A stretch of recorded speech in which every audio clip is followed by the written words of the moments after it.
الله تعالى عليكم ورحمته وبركاته. حضرات السادة، سلام الله تعالى عليكم ورحمته وبركاته. إنها لنعمة كبرى وفرصة عظمى.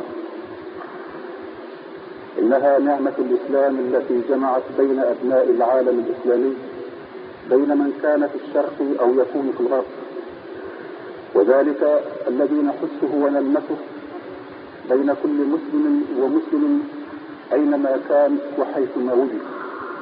ولهذه المناسبة الطيبة، حينما وصلت بعثة الجامعة الإسلامية ورابطة العالم الإسلامي إلى هذه الأراضي الطيبة، إلى أرض موريتانيا، إلى شاطئ المحيط الأطلسي، حيث يقول القائد المسلم الأول: والله لو أعلم أن وراء هذا البحر أرضا لخضته إليها.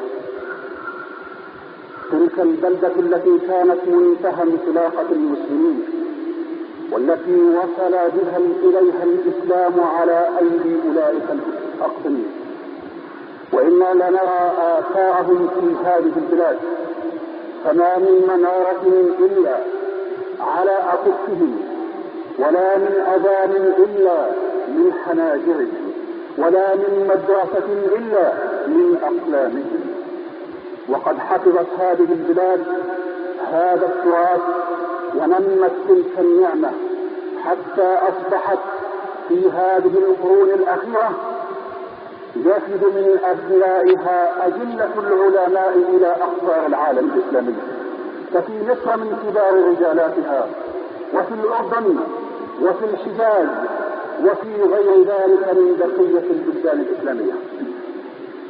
وها هو اليوم وقد انتشر أبناء فضيلة والدنا وشيخنا في السعودية، فما تكاد تدخل دائرة حكومية إلا وتجد تلميذا من تلاميذه أو طالبا من طلبته، فهي نعمة كبرى نتحدث بها بين أبنائنا، وكأن التاريخ يعيد نفسه. فها هو ذا فضيلته يعود إلى أرض الوطن، وهو يحمل مشاعل الهداية في يديه إلى بنيه وإلى إخوانه وإلى ذويه.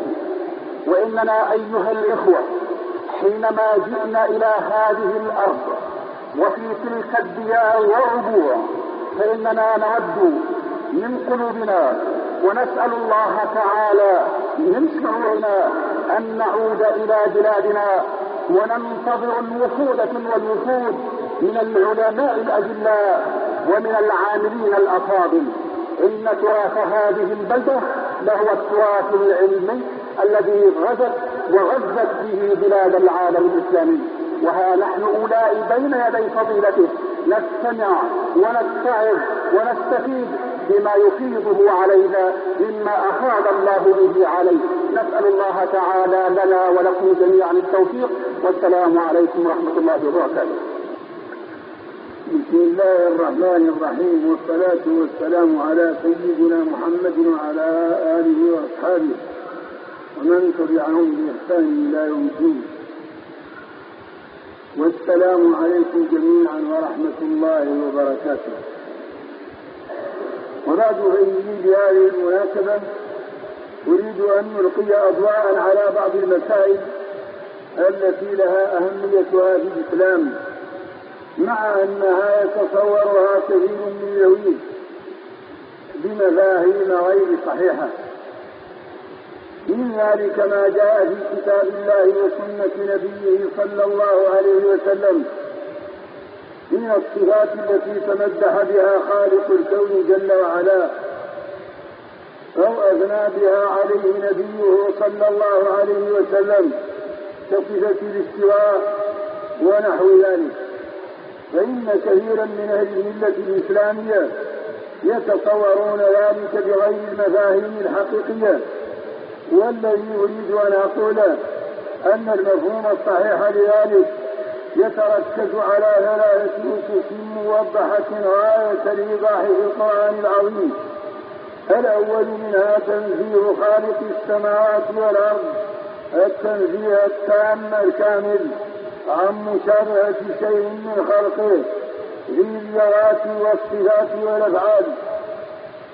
وهذا الأصل العظيم مستفاد من قوله تعالى ليس كمثله شيء، وقوله ولم يكن له كفوا أحد، وقوله فلا تضربوا لله الأمثال، ونحو ذلك من الآيات. الثاني من تلك الأسس هو الإيمان بما وصف الله به نفسه أو وصفه به من قال في حقه وما ينطق عن الهوى إن هو إلا وحي يوحى، لأنه لا يصف الله أعلم بالله من الله فأنتم أعلم من الله، ولا يصف الله بعد الله أعلم بالله من رسول الله صلى الله عليه وسلم الذي قال فيه وما ينطق عن الهوى إن هو إلا وحي يوحى.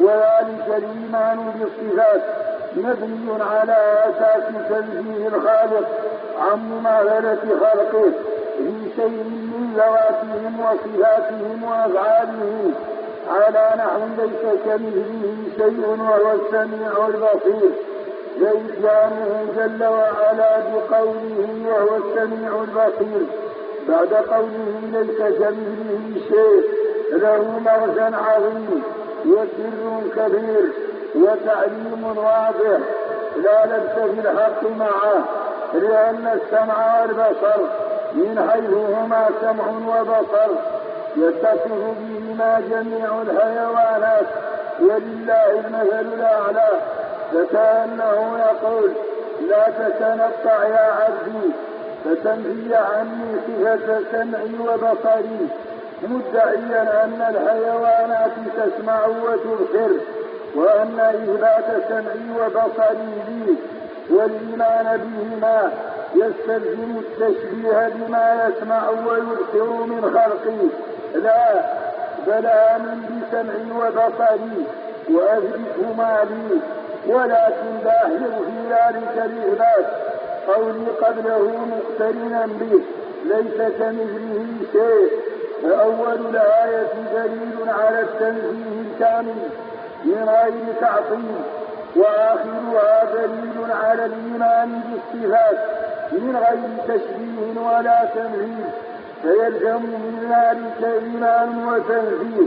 فمن تقدم بين يدي الله وتجرأ على أن ينفي عنه وصفا أثنى به على نفسه أو أثنى عليه به نبيه صلى الله عليه وسلم فكأنه يجعل نفسه أعلم بالله من الله ورسوله، سبحانك هذا بهتان عظيم.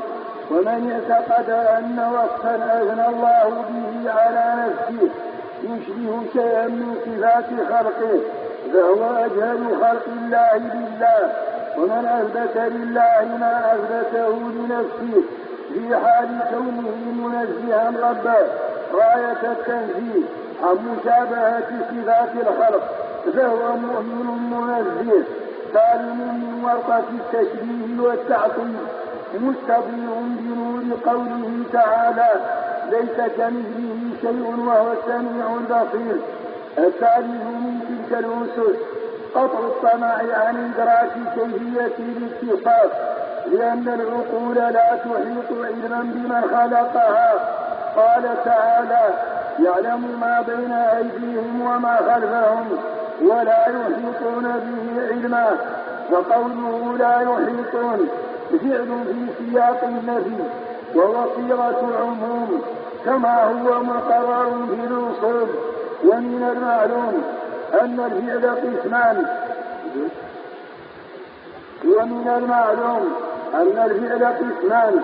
فعل حقيقي وفعل صناعي. أما الحقيقي فهو الحدث المتجدد المعبر عنه في علم النحو بالمصدر، وأما الصناعي فهو المعروف في الصناعة النحوية بفعل الأمر والماضي والمضارع. والفعل الصناعي ينحل عن مصدر وزمن عند النحويين وعن مصدر وزمن ونسبة عند جماعة من البلاغيين، كما حرروه في مبحث الاستعارة التبعية. والمقصود أن المصدر كان في مفهوم الفعل الصناعي إجماعا، وذلك المصدر لم يتعرف بمعرف فهو في معنى النكرة، فالنفي المقترن بالفعل يتسلط على المصدر الكامل في مفهومه فيؤول إلى معنى النكرة في سياق النفي ويمن صيغ العموم كما هو معروف في محله، فقوله إلم ولا يحيطون به علما في معنى لا إحاطة للعلم البشري بخالق الكون جل وعلا. وأنا أؤكد لكم كل التوحيد أنكم إن لقيتم ربكم يوم القيامة معتقدين في آيات الصفات هذا المعنى الصحيح المتركز على هذه الأسس الثلاثة القرآنية لا يلومكم الله ولا يوبخكم على ذلك، فلا يقول لكم لم تنزهونني عن مشابهة خلقي، ولا يقول لكم لم تؤمنون بصفاتي وتصدقونني فيما مدحت به نفسي وأوأثنى به علي نبيي، ولا يقول لكم لم لا تقولون إن علمكم محيط بمن خلقكم. فهذا المفهوم الصحيح طريق سلامة محققة لأنه في نور القرآن العظيم. ولو تنطع متنطع فقال بينوا لنا كيفية للاستواء مثلا منزهة عن كيفية استواء المخلوقين لنعتقد صفة استواء منزهة عن مشابهة صفات الخلق. قلنا أعرفت كيفية الذات المقدسة المتصفة بتلك الصفات؟ فلا بد أن نقول لا، فنقول معرفة كيفية الاتصاف متوقفة على معرفة كيفية الذات، فسبحان من أحاط بكل شيء علما ولا يحيطون به علما. وبالجملة فالله جل وعلا حق وصفاته حق والمخلوقون حق وصفاتهم حق، وللخالق صفات لائقة بكماله وجلاله وللخلق صفات لائقة بحاله، وبين صفة الخالق والمخلوق من التغاير والمنافاة مثل ما بين ذات الخالق والمخلوق. ألا ترون أن الله تعالى وصف نفسه بالقدرة فقال والله على كل شيء قدير، ووصف بعض خلقه بالقدرة قال إلا الذين تابوا من قبل أن تقدروا عليهم، ووصف نفسه بالحياة قال الله لا إله إلا هو الحي القيوم هو الحي لا إله إلا هو، ووصف بعض خلقه بالحياة قال وجعلنا من الماء كل شيء حي ويوم يموت ويوم يبعث حيا يخرج الحي من الميت ويخرج الميت من الحي. فلله قدرة وحياة لائقتان بكماله وجلاله، وللمخلوقين قدرة وحياة مناسبة لحالهم وفقرهم وفنائهم. وبين قدرة الخالق وحياته وقدرة المخلوق وحياته من المنافاة مثل ما بين ذات الخالق والمخلوق.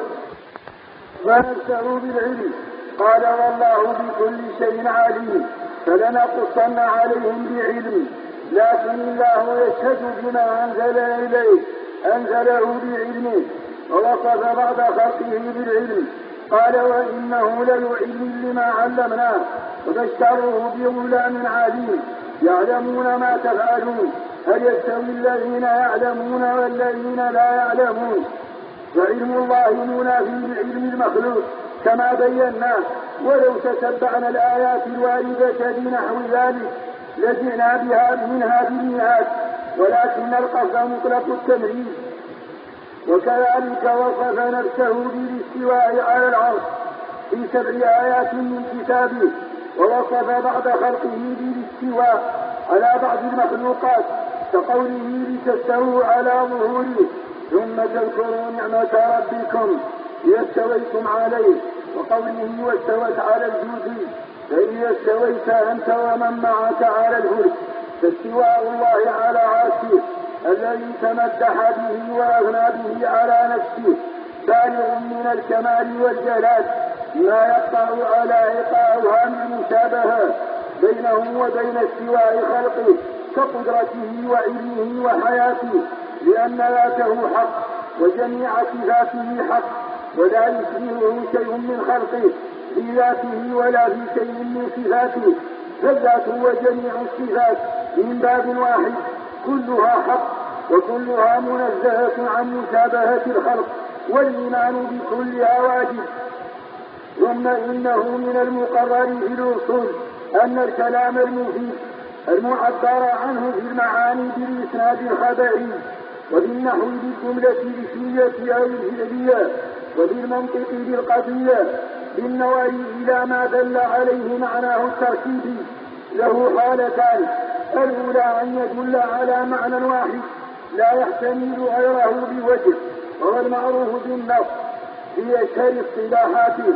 الثانية أن يحتمل أكثر من معنى واحد، وهذا القسم الأخير له حالتان: الأولى أن يكون أظهر في بعض الاحتمالات من بعض، والثانية أن تستوي الاحتمالات، فإن كان أظهر في بعضها فما هو أظهر فيه يسمى بالظاهر والمصير إليه واجب إلا بدليل صارف عنه يجب الرجوع إليه وصرفه عن ظاهره لذلك الدليل هو المعروف في اصطلاح أهل الأصول بالتأويل، ومنه تأويل صحيح وفاسد. ومثال الصحيح منه قوله صلى الله عليه وسلم: الجار أحق بفقده، فإن ظاهره المتبادر منه ثبوت الشفعة للجار مطلقا، وهو محتمل لأن يكون المراد بالجار خصوص الشريك المقاسم، وهذا الاحتمال المرجوح دل عليه حديث جابر: فإذا صرفت الطرق وضربت الحدود فلا شفعة. وأمثلة الفاسد منه كثيرة معروفة في الأصول، وهو ينقسم إلى ما يسمى تأويلا بعيدا وفاسدا، وإلى ما يسمى لعبا كما هو معروف في الأصول. وإن تساوت الاحتمالات فهو المعروف بالمجمل ويجب التوقف عنه حتى يوجد دليل يعين الاحتمال المقصود. فلو قالت بينة: نشهد أن زيدا غريم عمرو ب1000 دينار، فكلامها هذا مجمل، لأن الغريم مشترك بين طالب الدين والمطلوب به، واللفظ محتمل لكلا الاحتمالين دون ترجح. وكما لو قيل: عدا اللصوص على عين زيد، فإنه يحتمل أن تكون عينه الباصرة عوروها، وأن تكون عينه الجارية عوروها، وأن تكون ذهبه وفضته انتهبوها. فإذا علمت هذا التقسيم فاعلم أننا نريد أن نطبقه على المفهوم الظاهر المتبادر من آيات الصفات وأحاديثها، فنتساءل ونقول: أرأيتم إذا أثنى الله على نفسه المقدسة الكريمة بصفة فما هو الظاهر المتبادر إلى أذهان المسلمين من مفهومها؟ أهو تشبيه الخالق بخلقه حتى يرجع ذلك إلى التأويل، أو هو مجمل محتمل للتشبيه والتنزيه احتمالا متساويا، أو الظاهر المتبادر هو تنزيه الله عن مشابهة خلقه أجمل تنزيه وأتم. الجواب طبعا أن الجواب الصحيح أن كل وصف وصف الله به نفسه فظاهره المتبادر منه أنه بالغ من غايات الجمال والجلال، لا يقطع على إقرارها من مشابهة بينه وبين صفات الخلق. ولا ينكر عاقل أن الظاهر المتبادر هو منافاة الخالق لخلقه في صفاتهم وذواتهم وأفعالهم، وكيف يشبه الخلق خالقه والخلق أثر من آثار قدرته وإرادته. فعلينا جميعا أن نصدق ربنا فيما وصف به نفسه، ونصدق نبينا في ذلك، وننزه ربنا عن مشابهة الخلق على نحو ليس كمثله شيء وهو السميع البصير. ومن ذلك أن كثيرا من المتسمين بالإسلام لا يحققون المفهوم الصحيح لكلمة لا إله إلا الله، وهي مركبة من نفي وإثبات، ومعنى نفيها خلع جميع أنواع المعبودات غير الله تعالى في جميع أنواع العبادات، ومعنى إثباتها إفراده جل وعلا بالعبادة وحده ويتقرب إليه بما شرع بإخلاص على وجه المحبة والذل والخضوع. والذي نريد أن نقوله هنا هو أن لا يجب علينا أن نعلم أن كل أمر أمر الله بالتقرب به إليه فهو حقه الخالق له جل وعلا، وإخلاصنا له في حقه جل وعلا هو عين المحبة والتعظيم لنبينا صلى الله عليه وسلم، ولا يجوز صرف شيء من ذلك لغيره تعالى. وعنوان المحبة الصادقة لله ورسوله هي طاعة سيد الخلق صلوات الله وسلامه عليه. قل إن كنتم تحبون الله فاتبعوني يحببكم الله، من يطيع الرسول فقد أطاع الله، لو كان حبك صادقا لأطعته، إن المحب لمن يحب مطيع. قالت وقد سألت عن حال عاشقها بالله سره ولا تنقص ولا تزيدي، فقلت لو كان رهن الموت من ظمأ، وقلت قف عن ورود الماء لم يرد. ومن ذلك ما تلفقه الدعاية المغرضة ضد دين الإسلام من أنه ينافي التقدم في ميادين الحياة ولا يساير التطور الجديد. وهذه الدعاية مع الأسف رادت في الأكثرية من شباب أبناء المسلمين وجعلتهم يحاولون التخلص من الدين بكل الوسائل ليحصلوا على التقدم الذي تتطلبه الأوضاع الراهنة للحياة البشرية. ومعلوم أن العقل الساذج خلال المنور بنور المعرفة تياسرته المفاهيم الزائفة زاغوة عن قصد السبيل، بل ثبتت عليه النسب القائمة بين المعقولات. ألا ترون مثلا أن المدلول عليه بدلالة المطابقة من لغوة البياض ينافي في حقيقته ومفهومه المدلول عليه بالمطابقة من لغو البرودة، وكل مفهوم مطابقي ثبت له أنه معنى البياض انتفى عنه ضرورة أنه معنى البرودة كعكسه، والبياض أيضا ينافي في حقيقته ومفهومه السواد، فكل مفهوم مطابقي ثبت له أنه معنى البياض انتفى عنه ضرورة أنه معنى السواد كعكسه. وكذلك السواد فإنه ينافي في حقيقته ومفهومه الحلاوة، فكل مفهوم مطابقي ثبت له أنه معنى السواد انتفى عنه أنه معنى الحلاوة كعكسه. وكذلك الكلام فإنه ينافي في حقيقته ومفهومه السكوت، فكل مفهوم مطابقي ثبت له أنه معنى الكلام انتفى عنه أنه معنى السكوت كعكسه. كما أن الكلام ينافي في حقيقته ومفهومه القعود، فكل مفهوم ثبت له أنه معنى الكلام انتفى عنه أنه معنى القعود. ولكن منافاة البياض للسواد ليست كمنافاة البياض للبرودة، فإن السواد والبياض ضدان يستحيل اجتماعهما في نقطة بسيطة من اللون، بخلاف البياض والبرودة فلا تضاد بينهما، فيجوز أن يكون الجيم الواحد أبيض من جهة باردا من جهة أخرى كالثلج. ومنافاة السواد للبياض ليست كمنافاة السواد للحلاوة، فلا مانع من كون الجيم الواحد أسود من جهة حلوا من جهة أخرى كالتمرة السوداء، بخلاف البياض فإنه لا يجامع السواد في وقت واحد من جهة واحدة، باستحالة اجتماع الضدين. ومنافاة الكلام للسكوت ليست كمنافاة الكلام للقعود، فلا مانع من أن يكون الشخص الواحد قاعدا من جهة متكلما من جهة أخرى، ولا يجوز أن يكون ساكتا متكلما في وقت واحد. ومن المعلوم أن المتقابلين لا يجتمعان سواء كانا نقيضين أو ضدين أو متضايفين أو عدما وملكا، بخلاف الخلافين فلا مانع عقلا من اجتماعهما كما رأيت أمثلة ذلك.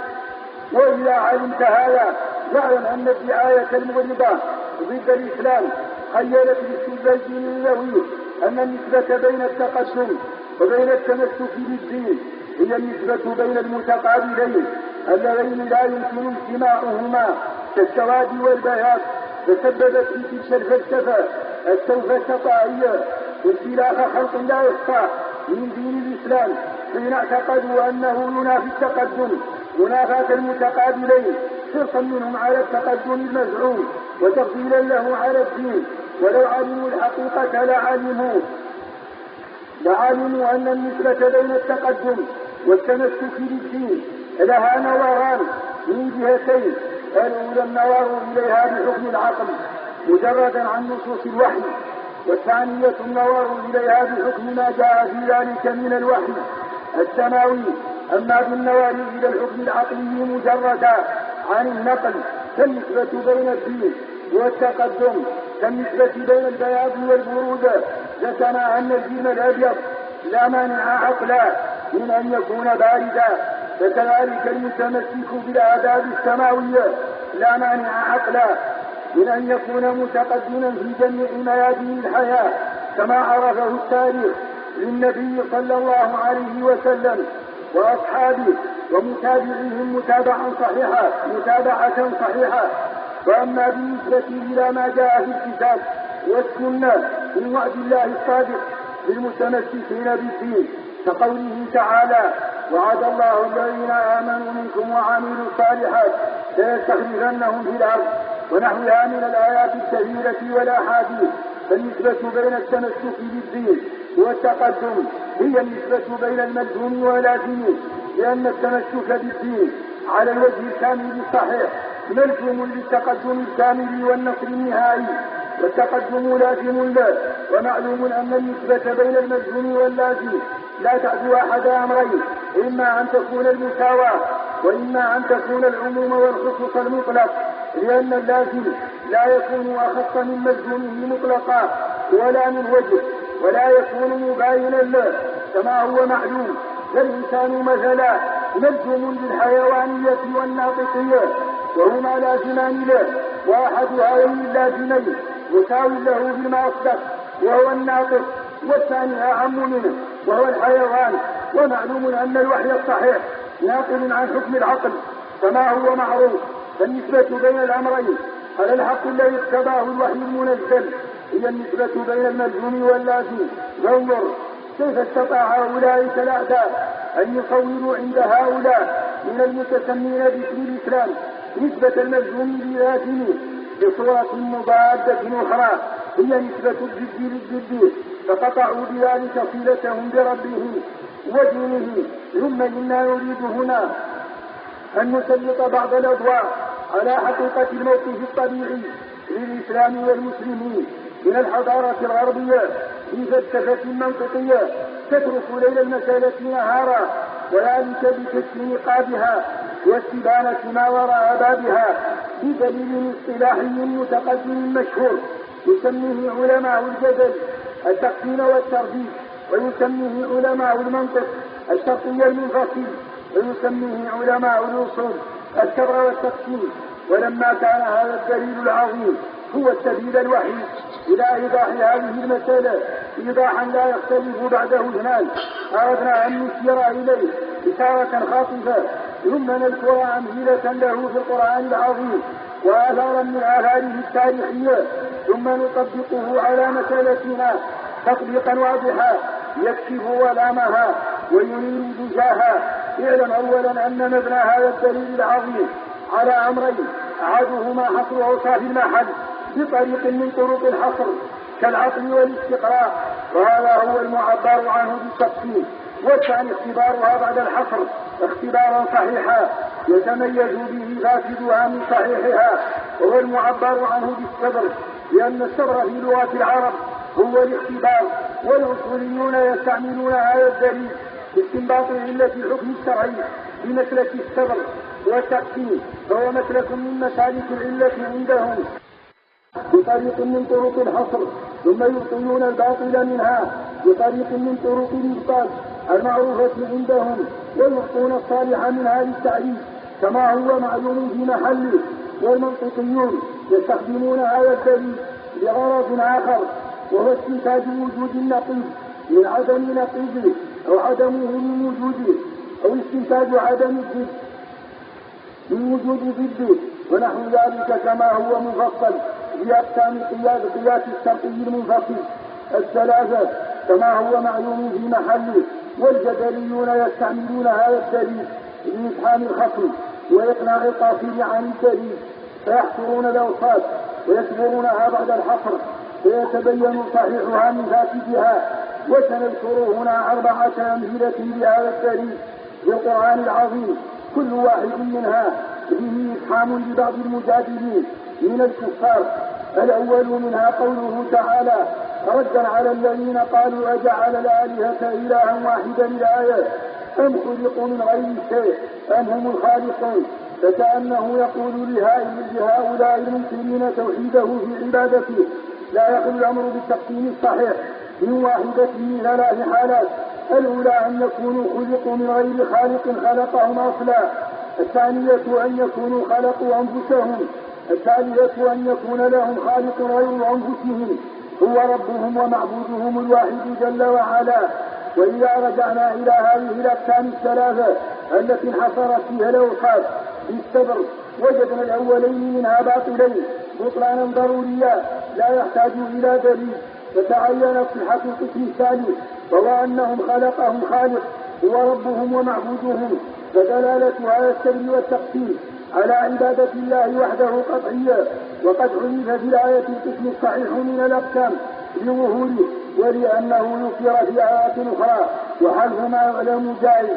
المثال الثاني والثالث هما المذكوران في سورة البقرة وسورة مريم، فإن الله تعالى أبطل في كل واحدة من السورتين الكلمتين المذكورتين مقالة كاذبة بهذا الدليل بعينه، وحذف في كلا الموضعين بعض الأقسام، وما حذف في كل واحد منهما أثبت في الآخر ليدل الثابت على المحذوف في كل الموضعين.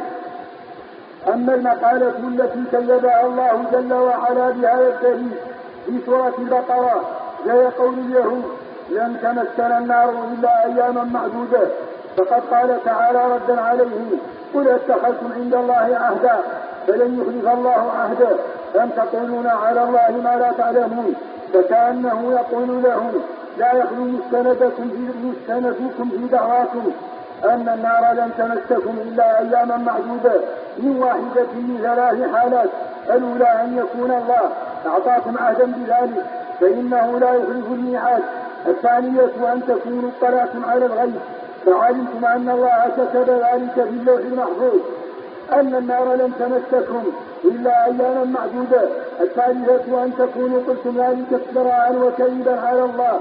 وإذا رجعنا إلى الأقسام الثلاثة وجدنا الأولين باطلين بطلانا ضروريا، فتعين صحة الثالث وهو أنهم قالوا ذلك كذبا وافتراء دون علم. وقسم اطلاع الغيب المحذوف في آية البقرة هذه مذكور في مريم بالدليل المذكور بعينه برده تعالى بالدليل المذكور على العاقل وعيد بقوله لأوتين مالا وولدا، فإن الله قال ردا عليه اطلع الغيب أن اتخذ عند الرحمن عهدا كلا. وحدث في مريم القسم الصحيح الذي هو أن الجميع كاذبون المشار إليه في البقرة بقوله أم تقولون على الله ما لا تعلمون. فالعاقل أن التقسيم الصحيح يحصر الأوصاف في 3: هي العهد من الله بذلك واطلاع الغيب والكذب على الله واثنان باطلان وواحد صحيح بسبب الصحيح. وقسم اطلاع الغيب محلوف في البقرة مثبت في مريم، وقسم الكذب محلوف في مريم مثبت في البقرة، فكان المثبت دليلا على المحلوف في كلا الموضعين. وسنذكر الآن إن شاء الله تعالى أثرين تاريخيين من آثار هذا الدليل العظيم. الأول منهما أثره في العقائد، وذلك هو ما ذكره الخطيب في تاريخ بغداد وغيره مما يدل على أن أول مصدر تاريخي لكشف جناح محنة العلماء أعني محنة القول بخلق القرآن هو هذا الدليل العظيم. وذلك أن محنة القول بخلق القرآن نشأت في أيام المامون واستمرت في شدتها على ساق وقدم أيام المعتصم والواثق حتى أزالها الله على يد المتوكل. وقد عرف في التاريخ ما أصاب العلماء فيها من الهلاك والضرب والقتل حتى اضطر كثير منهم إلى المداهنة بالقول خوفا. وقد ضرب فيها سيد المسلمين في زمانه الإمام أبو عبد الله أحمد بن محمد بن حنبل تغمده الله برحمته وجزاه عن الإسلام والمسلمين خيرا في أيام المعتصم ضربا مبرحا كما هو معلوم.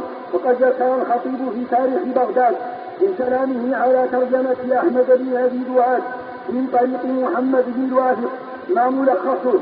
قال: كان أبي إذا أراد قتل إنسان أحضرنا فجيء بشيخ مكبر بالحديث يريدون قتله، يعني في محنة القول بخلق القرآن، فقال للوافق: السلام عليك يا أمير المؤمنين. فقال: لا سلمك الله. فقال الشيخ: بئس ما عذبك مؤدبك يا أمير المؤمنين. قال الله تعالى: وإذا حييتم بتحية فحيوا بأحسن منها أو ردوها، والله ما حييتني بأحسن منها ولا رددتها.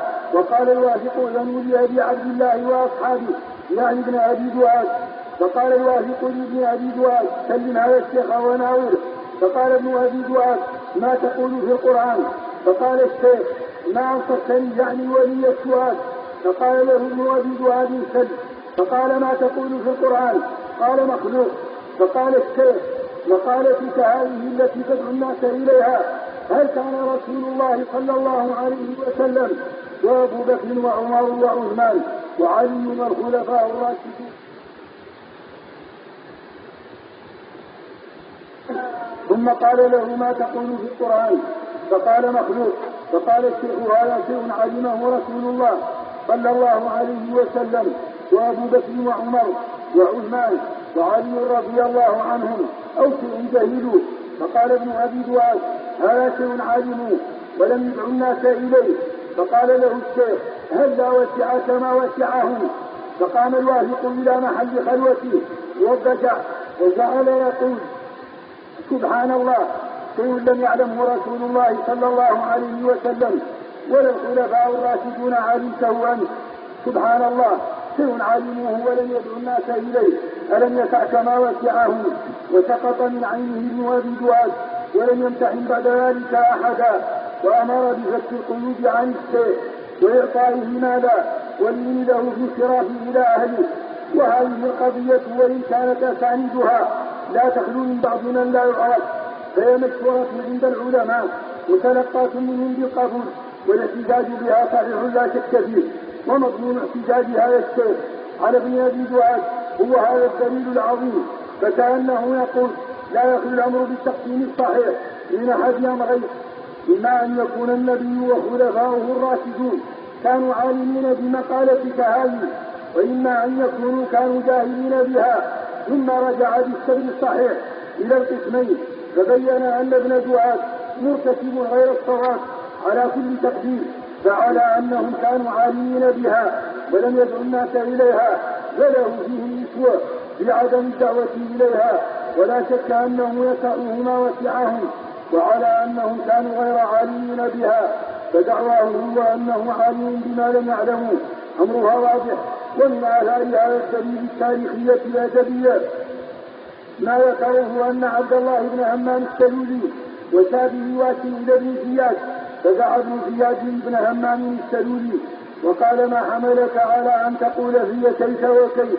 فقال: أصلح الله الأمير، والله ما قلت شيئا من ذلك. فأحضر ابن زياد الواسي وقال: هذا أخبرني أنك قلت. فسكت ابن همام هنيها، ثم قال مخاطبا للواسي: وأنت امرؤ مما تمنتك خاليا فخنت، وإما قلت قولا بلا علم، فأنت من الأمر الذي كان بيننا بمنزلة بين الخيانة والإذن. فقال ابن زياد: صدق.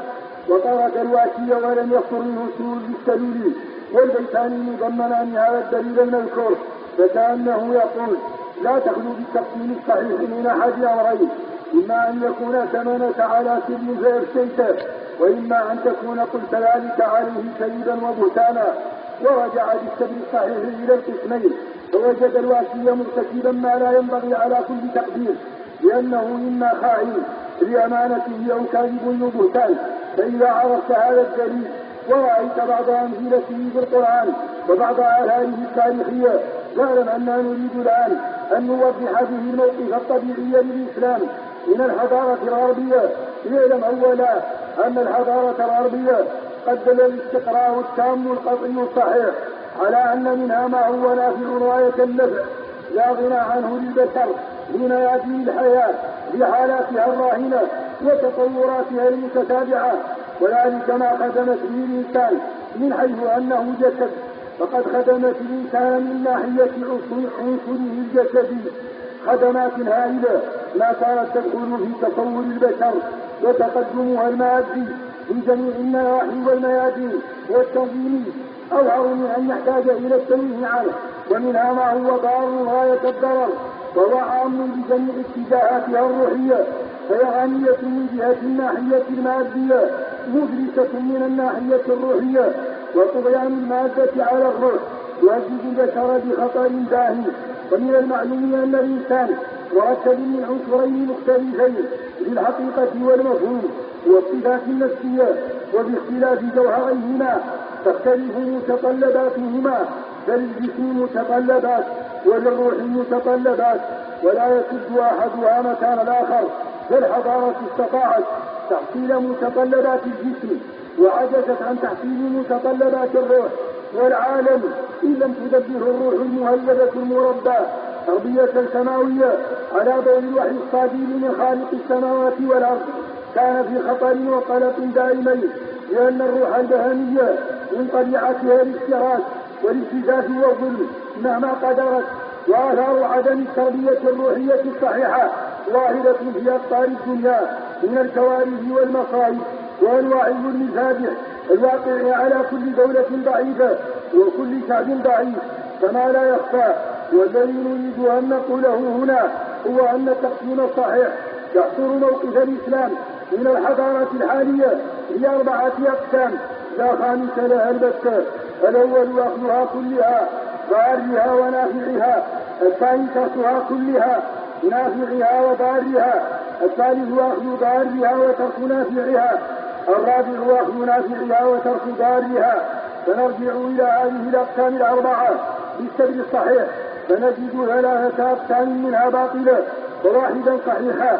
أما 3 الباطلة فالأول منها هو أخذها كلها، لأن ما فيها من الكفر والانحطاط والإلحاد والانحطاط الخلقي والتمرد على خالق السماوات والأرض أوضح من أن ننوه عنه ولا يقول بأخيه إذا مطمس البصيرة قمسا كليا. فالثاني من الأقسام الباطلة تركها كلها، لأن ما فيها من التقدم المادي والتنظيمي لا يصح التفريط فيه، لأن ذلك يؤدي إلى العجز الدائم والتواكل والتكاسل ويخالف الأمر السماوي في قوله تعالى وأعدوا لهم ما استطعتم من قوة. والثالث من الأقسام الباطلة أخذ ضارها وترك نافعها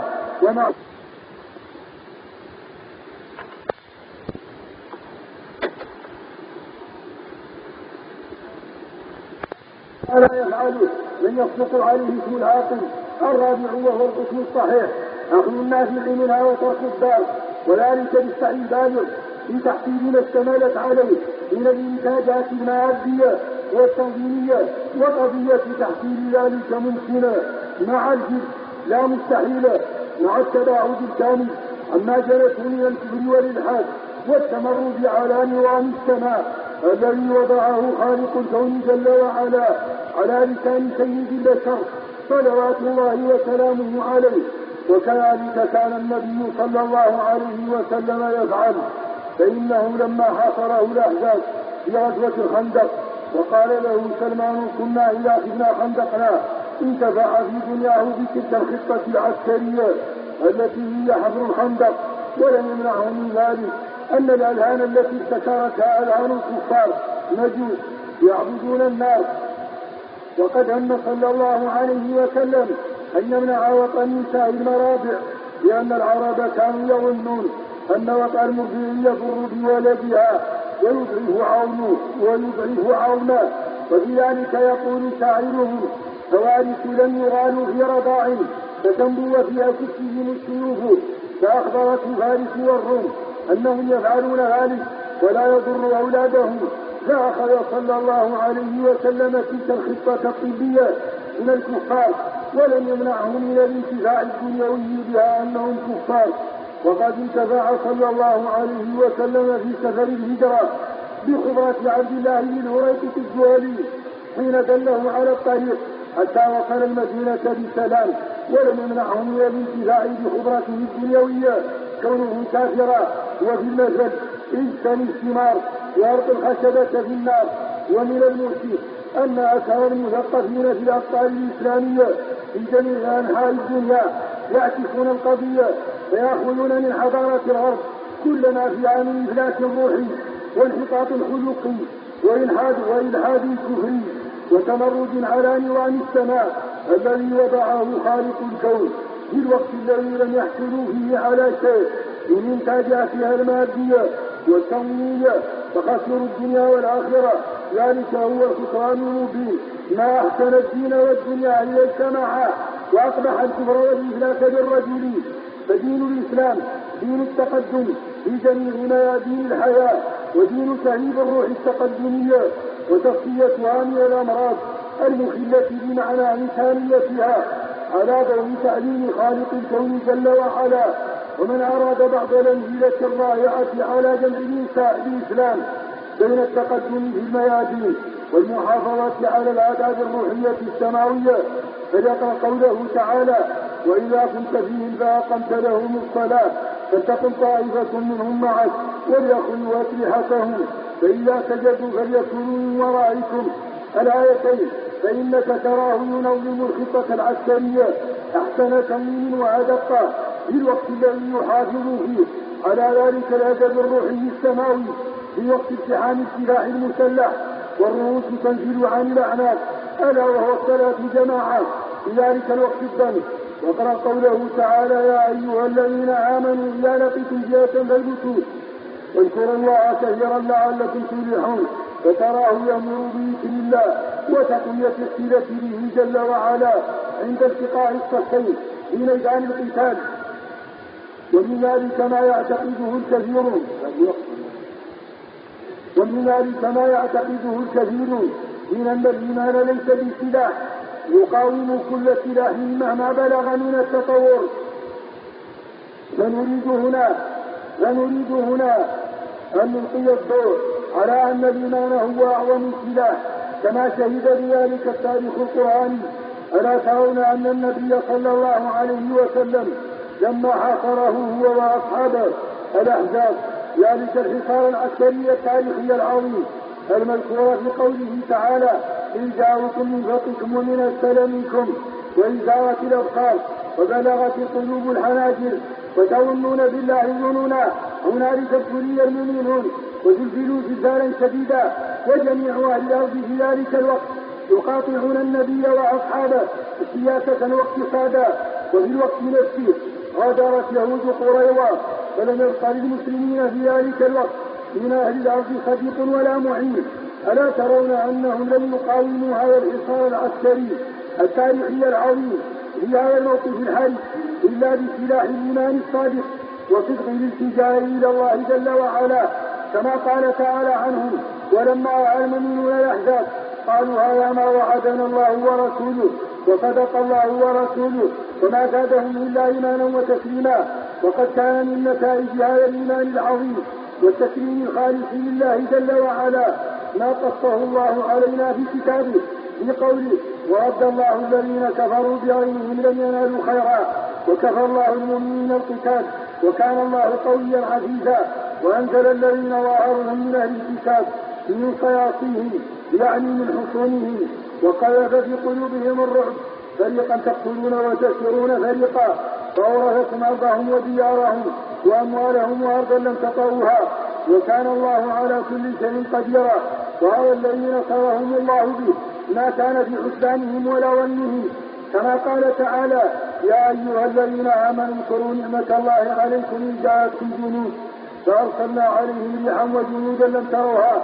ولما علم الله جل وعلا من أهل بيعة الرضوان ذلك الإيمان والإخلاص الذي نوه عنه بالاسم المبهم الذي هو اسم الموصول في قوله تعالى: لقد رضي الله عن المؤمنين إذ يبايعونك تحت الشجرة فعلم ما في قلوبهم أي من الإيمان والإخلاص.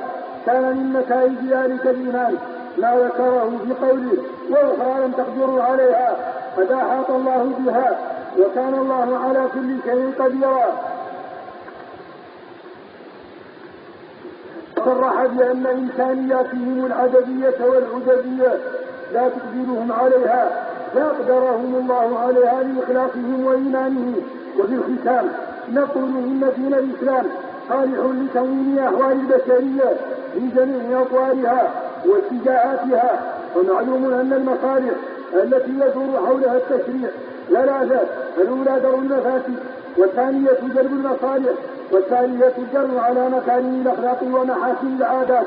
ودين الإسلام متضمن من المحافظة على تلك المصالح ما لا يخفى إلا على جاهل. ومعلوم أن المفاسد التي يحاول درءها عن البشر واردة على 6 أشياء على حفظها مدار العدالة والإنصاف في هذه الحياة الدنيا. الأول منها الدين، فظلم الإنسان بإضاعة دينه وإفساد عقيدته هو أعظم أنواع الظلم. والثاني النفس، والثالث العقل، والرابع النسب، والخامس العرض، والسادس المال. كما في دين الإسلام من الأمر بإدخال الناس في الدين بكل الوسائل وقتل المرتدين عنه والزنادقة المضللين ونحو ذلك كله محافظة على دين الإسلام ومحافظته على الأنفس معروفة. ومن أجلها شرع القصاص ولكم في القصاص حياة ومحافظته على العقول معروفة. ومن أجلها حرم شرب الخمر ووجد الحد الرابع في ذلك: يا أيها الذين آمنوا إنما الخمر الآية كل مسكر حرام ومحافظته على الأنساب معروفة. ولأجلها شرع تحريم الزنا لئلا تختلط أنساب المجتمع وأوجب الحد فيه: ولا تقربوا الزنا إنه كان فاحشة وساء سبيلا. الزانية والزاني فاجلدوا كل واحد منهما الآية. ومن أجل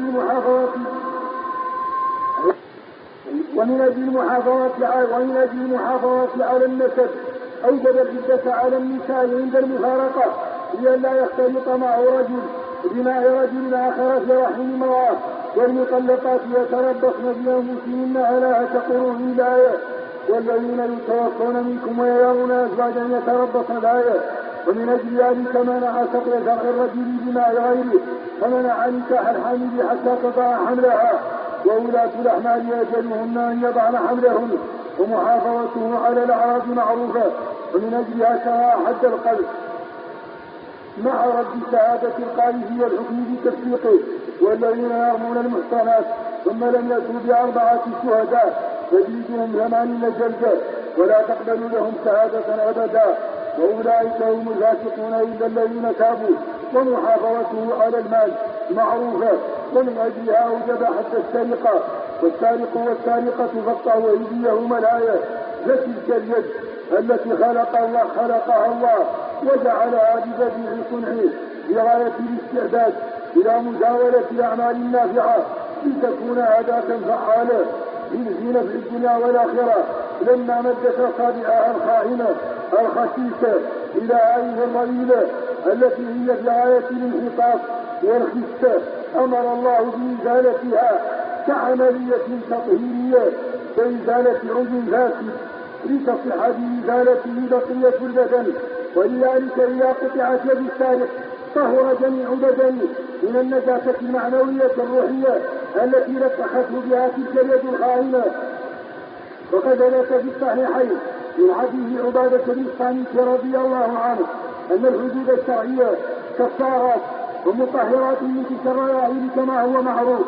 ومحافظة دين الإسلام على جلب مصالح معروفة. ألا ترون أن أطول آية في المصحف الكريم هي آية الدين؟ فانظروا كيف علم الله خلقه فيها كتابة الوثائق وإشهاد البينات لئلا يضيع كبير ولا صغير من أموالهم. وفتح لهم الأبواب ورسم لهم الخطط الحكيمة لاستجلاب ما ينفعهم من جميع النواحي.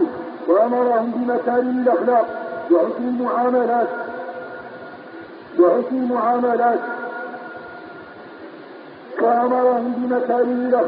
وبين لهم أصول الاقتصاد. ومن المعلوم عند جميع العقلاء أن مسائل الاقتصاد راجعة إلى أصلين: الأول حسن النظر في طريق اكتساب المال، والثاني حسن النظر في صرف المال في مصارفه.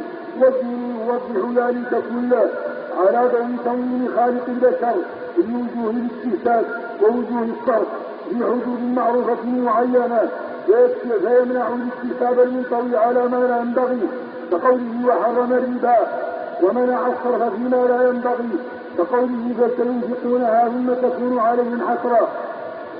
والقصد الإشارة إلى رؤوس أقلام من المسائل، لأن المقام لا يسع كمال البحث، وتبين أن دين الإسلام هو الرابطة العظمى التي تجمع المختلف وتؤلف المختلف وتلم التعايش، فتجعل بعضنا أولياء بعض، والمؤمنون والمؤمنات بعضهم أولياء بعض، وتجعل الله ولينا والصالحين منا أولياء الله. وكذلك الرسول صلى الله عليه وسلم إنما وليكم الله ورسوله، الله ولي الذين آمنوا، ألا إن أولياء الله لا خوف عليهم ولا هم يحزنون. وتجعل الملائكة أولياءنا من الذين قالوا ربنا الله ثم استقاموا إلى قوله نحن أولياؤكم في الحياة الدنيا الآية.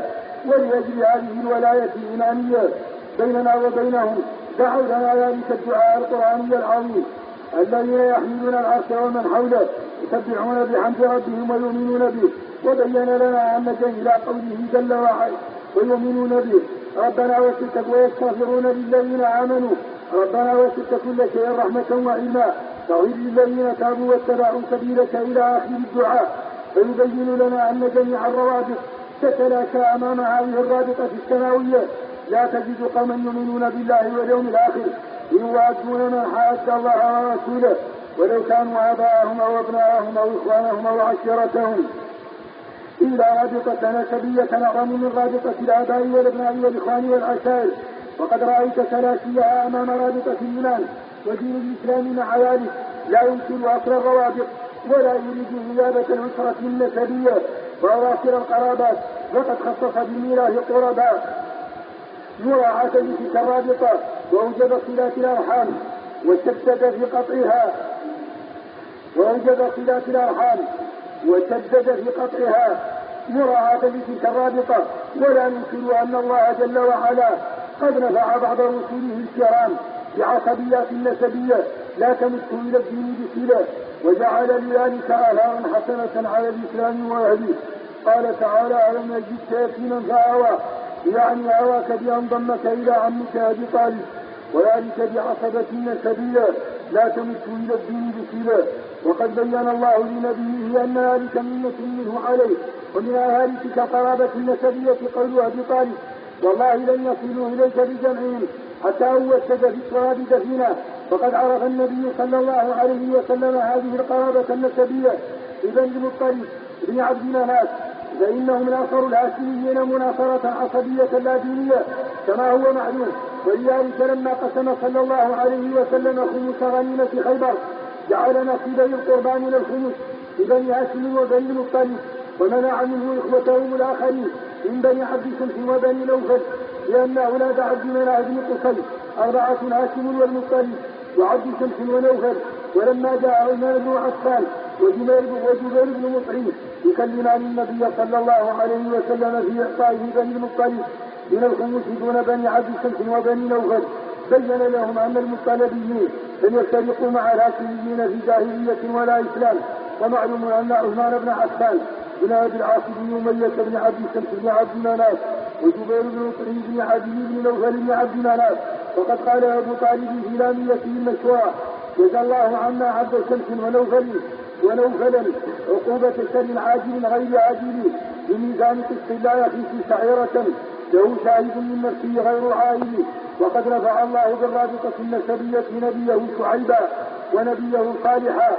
قال تعالى عن قوم شعيب: قالوا يا شعيب ما نفقه كثيرا مما تقول وإنا لنراك فينا ضعيفا ولولا رهتك لرجمناك وما أنت علينا بعزيز. وقال في قوم صالح: قالوا تالله لنبيتنه وأهله ثم لنقولن لوليه ما شهدنا مهلك أهله وإنا لصادقون. ولما كان لوط ليس له في قومه عصبة فعرف يظهر ذلك حتى قال ذلك الكلام المحزن: لو أن لي بكم قوة أواوي إلى ركن شديد. فالإسلام هو رابطتنا الحقة التي تجعلنا كالجسد الواحد ولا ينافي ذلك أن لكل منا بعض الروابط الخاصة في حدود الدين الحنيف، والإيابة معنى الأسرة إيابة كلية أقرب إلى الشيوعية منه إلى الإسلام. أما رابطة الإسلام فهي التي ينادى بها، ولا يجوز أن ينادى بغيرها محاولة للقضاء على الروابط السماوية التي هي الرابطة حقا، وكل تدامن يخالفها فهو باطل. والله تعالى يقول: وجعلناكم شعوبا وقبائل لتعارفوا